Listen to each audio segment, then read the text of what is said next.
It's light, it's fast, and it's electric. This is the Intense TAZER Ride Report.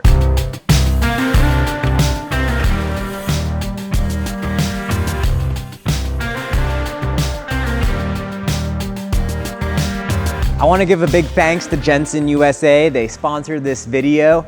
Jensen was able to arrange for a loaner Intense TAZER for me to ride for the last 4 months or so. If you're considering a new bike or you just want to browse for cool new parts that'll make your current bike as awesome as ever, please do hit that link in the YouTube description below over to Jensen USA.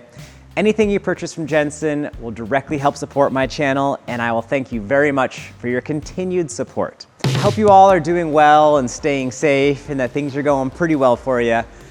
I've selfishly enjoyed quarantine quite a lot. I'm here in Bellingham, Washington, and normally I travel a ton, so it's been absolutely delightful staying home and riding my bike on the local trails. I've been uploading a new YouTube video every single weekday all through the month of May. It's fun to try something new, and you've all been responding really well to it. Thank you for the positive support. You're all hitting that subscribe button.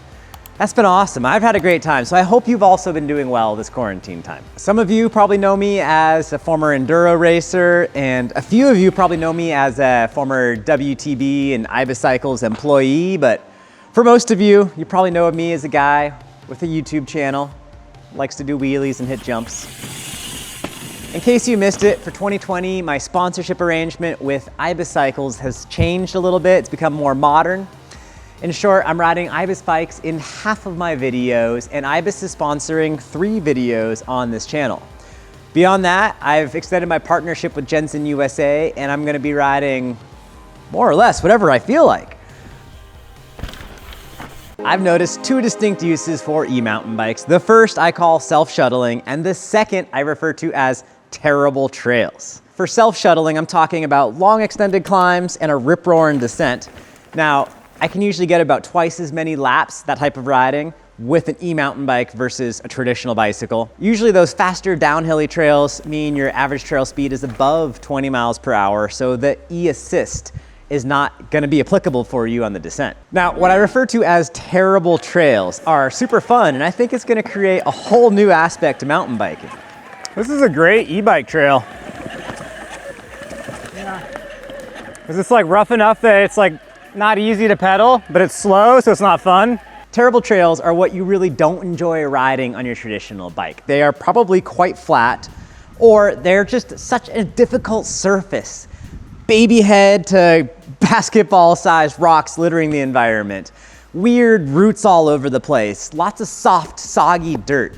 Stuff that's not really fun to pedal through on a traditional bike all of a sudden gets opened up as a flowy, enjoyable experience on an e-bike.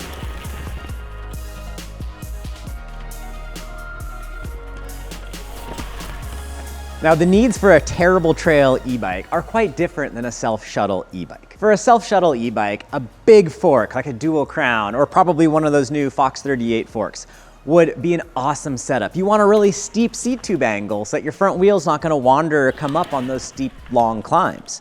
You want a big, long wheelbase, probably a lowish bottom bracket so you don't pitch forwards as you need to use the brakes on the steep descents. The battery location and all the weight of the shock, the battery, and where the motor is laid out, that's pretty critical. It needs to be as centralized as possible so you don't have anything weird throwing you in an odd direction.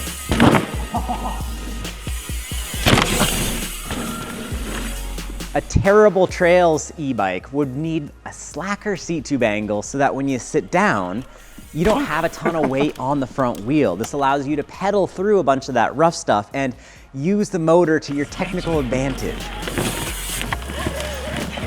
In addition, a higher bottom bracket is advantageous. You can start pedaling sooner out of corners and use the motor to pull you through.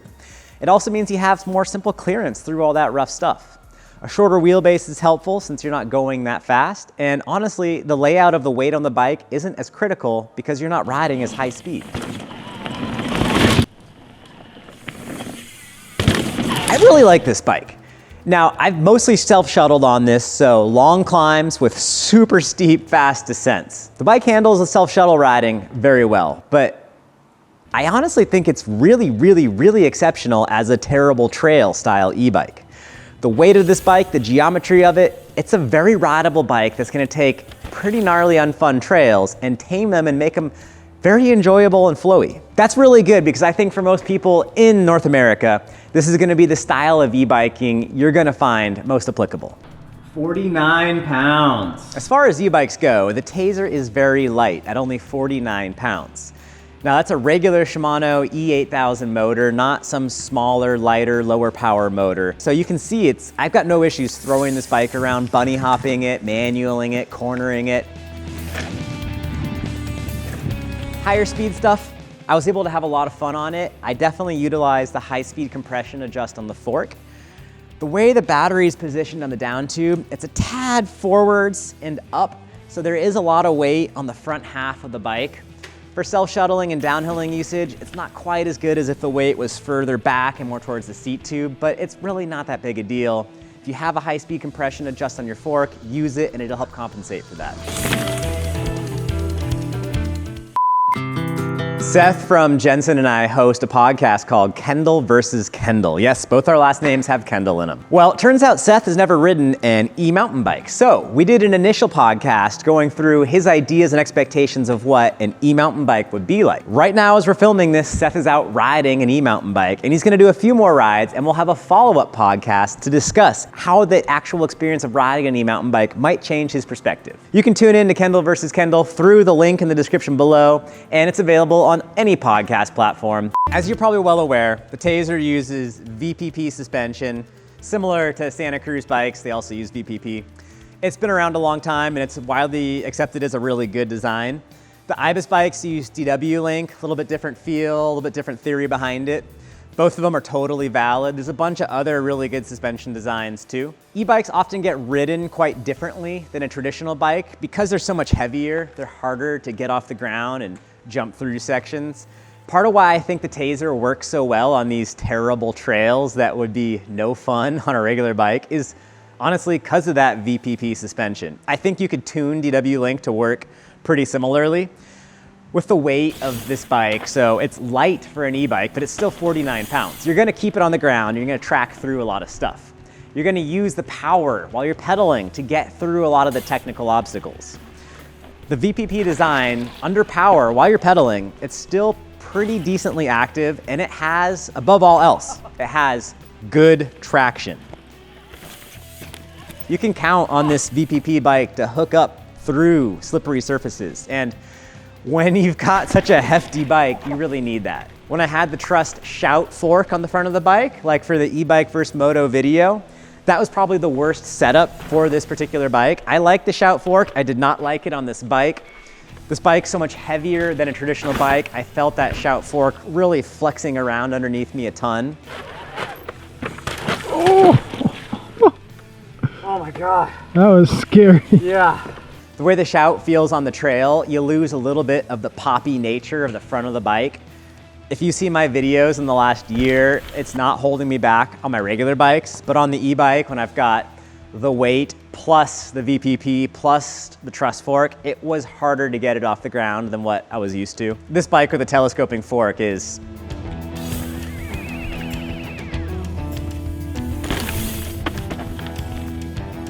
whenever your vehicle gets heavier, suspension becomes more critical. For instance, on a motorcycle, your suspension is way more significant than it is on a bicycle, because on a bicycle, you can just compensate for what's going on with your arms and legs and your body positioning.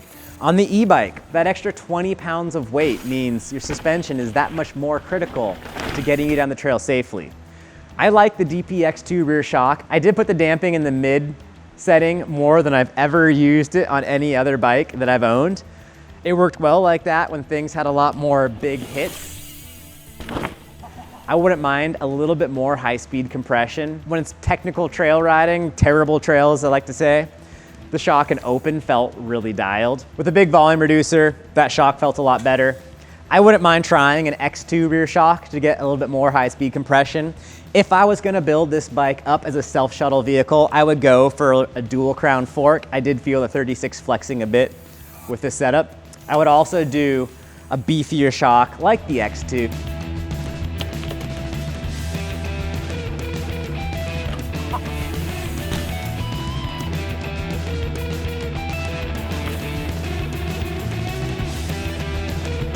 The spec of this bike in the pro level trim was awesome. Yes, it has an SLX rear derailleur. It works really well. It's an 11-speed drivetrain, which I think is more than enough. I did swap a few parts before I even rode it. I've been sponsored by P&W Components for 3 years, and as a result, all my bikes have P&W Components cockpits. And so I use the Loam grip, the KW handlebar, cut down to just under 760. I use a range 45 mil stem and a Loam lever dropper for the dropper post. I'm used to all that stuff. All my bikes have it. They all feel similar, and I really like all that stuff. I mostly rode flat pedals on the TAZER. For self-shuttling, I really like the flat pedals, but for technical trail riding, when your feet are essentially your throttle, clipless pedals are a nice advantage. Your feet don't blow off the pedals when you are mashing through really rough sections of trail. The first performance update I really did for this bike was a longer drop seat post.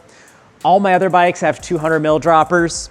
All I could fit on this was a 170 drop, so I threw a P&W Components Bachelor 170 dropper on. And to have enough clearance to fit that, I got a WTB Silverado saddle, which has a really short stack height compared to the fabric saddle. I do want to say that the stock fabric saddle was very comfortable. I've ridden WTB seat saddles for almost my whole life and really like them, but that fabric saddle was really good. For reference, I'm 5'8" and I'm riding a medium-sized TAZER. I did swap the wheels out. So the bike comes with DT Swiss aluminum wheels that are very intelligently spec'd, a little 30 mil inner width front rim, 35 width rear. That's why you see mismatched wheels on my bike now. I like those DT Swiss wheels quite a bit. They were light, they were stiff, they were strong, they came on it, they were right there ready to go. But they've only got 24 points of engagement.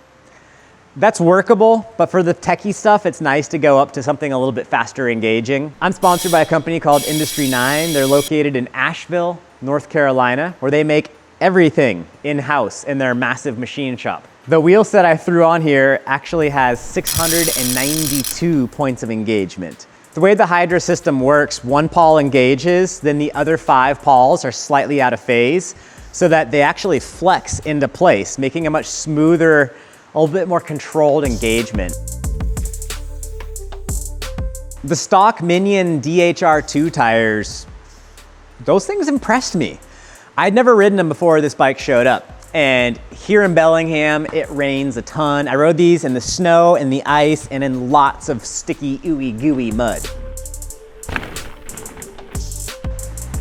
The DHR is good. They look like they would be awesome in Southern California with their big blocky side knobs. Like they would just hook up and be predictable in the hard pack. Up here, they were pretty darn good. The one spot I wanted a little bit more traction was on steep descents when I needed to get hard on the brakes, like before a corner or something.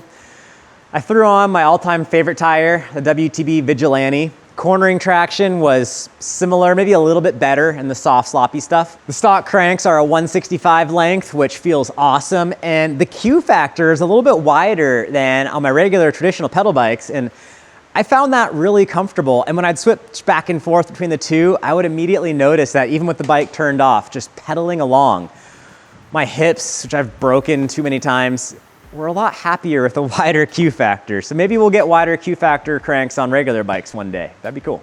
I really wish I didn't have to send the TAZER back to Intense, but that's totally okay because now I get to try some other e-bikes. So let me know, what e-bikes do you want to see on the channel? What e-bikes have you noticed as being pretty darn cool?